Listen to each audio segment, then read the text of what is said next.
Hello, and thank you for your interest in the Alternative Licensure Program, or ALP, at UCCS. My name is Beth Cutter. I'm the coordinator, and this presentation is intended to give you an overview and to answer some frequently asked questions.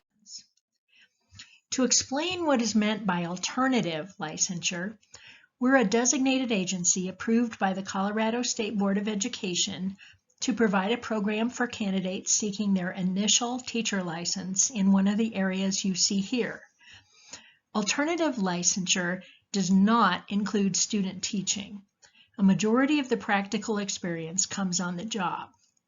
If you do not feel confident or competent to step into a classroom and assume all the responsibilities of a full-time teacher, the ALP is not for you.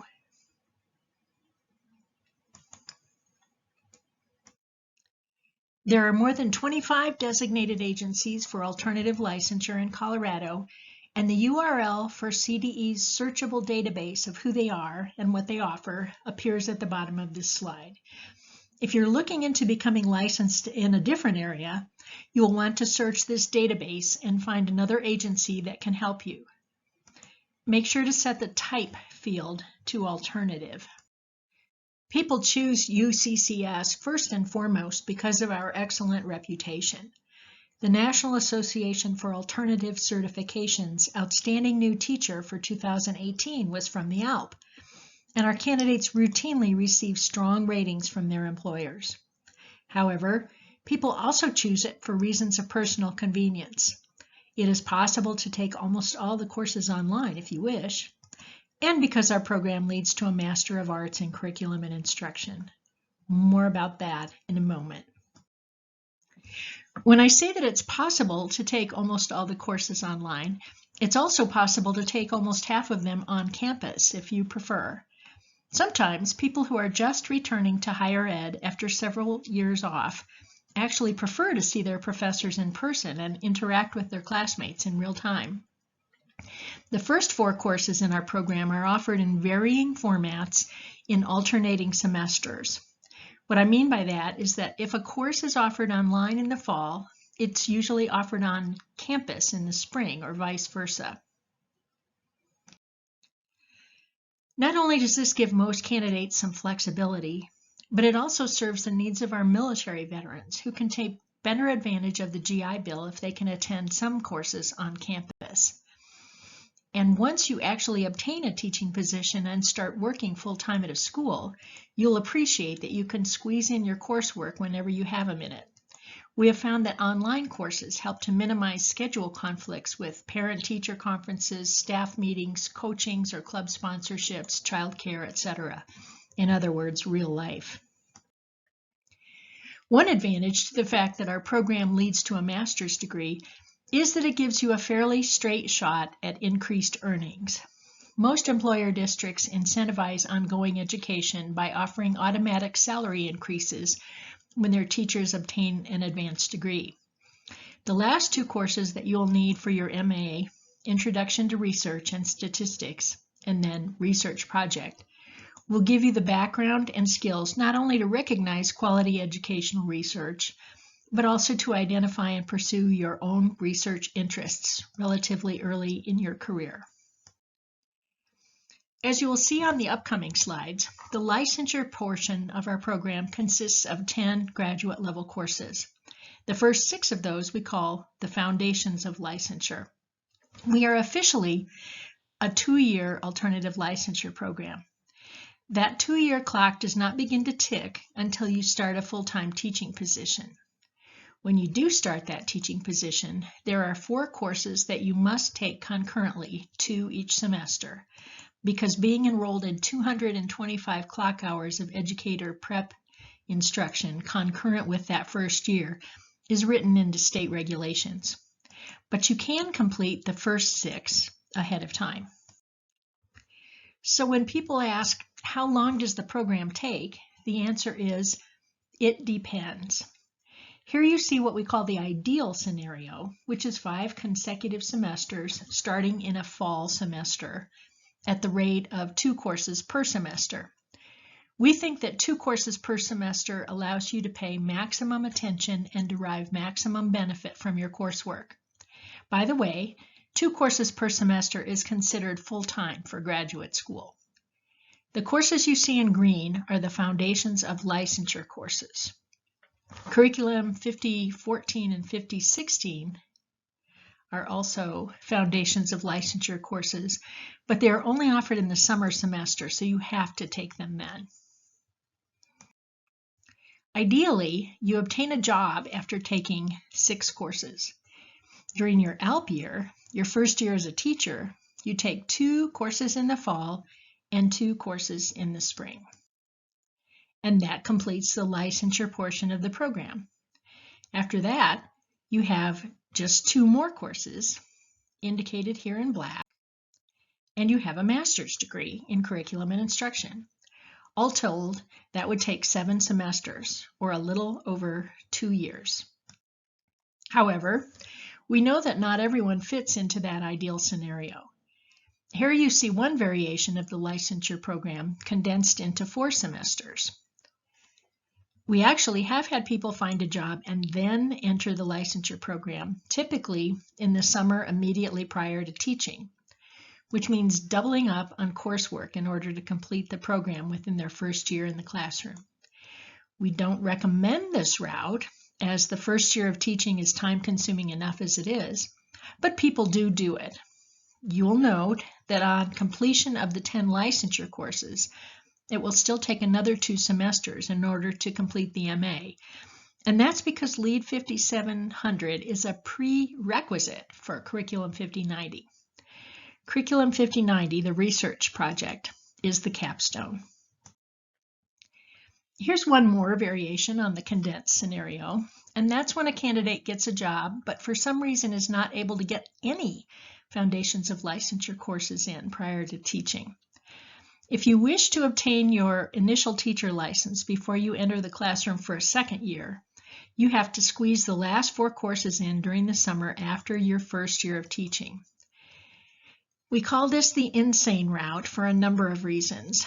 First, you are not taking Curriculum 5014 and Curriculum 5016, which are all about how to plan lessons and manage a classroom, until after the fact. Second, you're leaving yourself no margin for error in terms of completing 4 courses during one summer semester. However, people have gone this route and, of course, come out with their license, so it can be done. And finally, we have a scenario that includes a relief valve of sorts. Starting with the 2020-21 school year, we've successfully petitioned the State Board of Education to have the alternative teacher license issued to our candidates be a 2-year license. Until now, it was a 1-year license, in case you've met someone who went through our program prior to the 2020-21 school year. We did this to help the late hire candidates, those who get a teaching job late in the summer and only then enter our program, successfully complete all our courses without completely melting down. Since your alternative teacher license will not expire until the summer after your second year in the classroom, you have more time to get your Foundations of Licensure courses in. Note, however, that if you enter the classroom that second year and are still teaching on your alternative teacher license, state regulations require that you are still under our supervision. Thus, you will actually need to take one additional course, Curriculum 5022, during every semester that you extend. That will add the cost of an 11th licensure course to your expenses, but it may save your sanity. People do want to know how much the ALP will cost. Our advice is to use the Bursar's Office bill estimator at the web address listed here to calculate what it would cost for you. There are so many variables. How many credit hours are you taking per semester? Are you paying in-state or out-of-state tuition, etc., that it is only possible for us to cite ballpark figures. But as you can see here, the cost for the licensure program only would be roughly $21,000. If you press through to add your MA, your cost will be approximately $25,000 altogether. Out-of-state tuition is considerably more expensive, so I would advise you not to start the ALP until you qualify for in-state tuition. Alternative licensure candidates find jobs all over the place. As I mentioned earlier, there are more than 25 designated agencies for alternative licensure throughout the state. In general, we serve the areas you see listed here. If you already know that you will be seeking a job more than 100 miles away from the heart of Colorado Springs, you might want to affiliate with a designated agency closer to your school. But do contact us at UCCS if you have questions. We'd be happy to help. Since 2017, we have been using an online video supervision program for our distance candidates. You'd be amazed at what can be done with video cameras these days. And it's possible that we can work with you regardless of where you find a job, as long as it's in Colorado. So, is the ALP at UCCS for you? The profile of a successful candidate starts with significant prior experience with youth. Ideally, that includes experience in a school, perhaps as a substitute teacher or a paraprofessional. If not, you will need to adapt very quickly to the daily routines and rigors of teaching. As the saying goes, teaching is something you are, not something you do, and it takes enormous commitment and motivation. You'll be doing graduate coursework at the same time, and don't forget, a majority of it will be online, so you will need to be good at digital communication. Your pathway to alternative licensure starts with your ability to obtain what is called Alternative License Pending Employment status from the Colorado Department of Education. This is an online application process that you begin at the web address you see here. You'll first create what they call a lifetime account, which you will actually return to again and again over the course of your career as an educator. For your initial teacher license, for your professional teacher license, for any additional endorsements you may wish to add in the future, possibly for your principal license. This truly is a lifetime account. The CDE website will explain how to get your fingerprints done and submit them to the Colorado Bureau of Investigation. You'll also need to upload copies of all official transcripts. CDE will be looking for proof that you are highly qualified to teach in the area in which you seek licensure, either by having a degree or by having 24 credit hours in specific areas within that area, or by passing a state-approved content test. The worksheet you see here at the left is a picture of the content evaluation worksheet that CDE will use if you seek alternative license pending employment status and subsequently a license in English language arts. A UCCS advisor can do a preliminary review of your transcript, but actual application evaluations and decisions are made by CDE staff in the Office of Educator Licensing. Here's a picture of the secondary, meaning grades 7 through 12, math worksheet. Actually, the ALP at UCCS has two pathways to licensure as a math teacher. In 2018, the State Board of Education approved an endorsement for middle school, or grades 6 through 8, math. As you can see here, demonstrating content competency to teach middle school math allows you some wiggle room in terms of the categories your math credits come from, and it requires a different praxis exam that has less calculus. Here's a picture of the science worksheet. Here's a picture of the social studies worksheet. And here's a picture of the worksheet for world languages such as Spanish, French, German, or Chinese. If you already know that you are lacking certain courses and you'd rather take coursework than a content test like the Praxis, you can certainly sign up for those courses at either UCCS or Pikes Peak Community College. There are a couple of online coursework providers as well, CCC Online, which stands for Colorado Community Colleges Online, or coloradoindependentstudy.org. Academic background will help you pass a test, of course, but it may also help when you apply for a teaching position. If the vacancy is for a teacher of British literature, for example, employers may be more inclined to hire someone with British literature on their transcript. Ultimately, however, that's up to you. As long as you have alternative license pending employment status and are affiliated with a designated agency for alternative licensure, school districts will be willing and allowed to hire you. The ALP at UCCS admits candidates year-round. Our rule of thumb is to apply at least 1 month before the start of any given semester. The website for applications is listed here. The ALP is a graduate program, a subplan of the master's degree in curriculum and instruction. We do not require the GRE, in case you wondered, but we do require that you had at least a 2.75 GPA in your undergraduate program. We also require that you meet with an advisor prior to being admitted.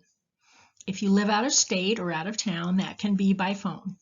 Please call the Student Resource Office at 719-255-4996 to schedule an appointment. Think of your alternative license pending employment status as a job hunting license. UCCS does not help you find a job. You must do that on your own.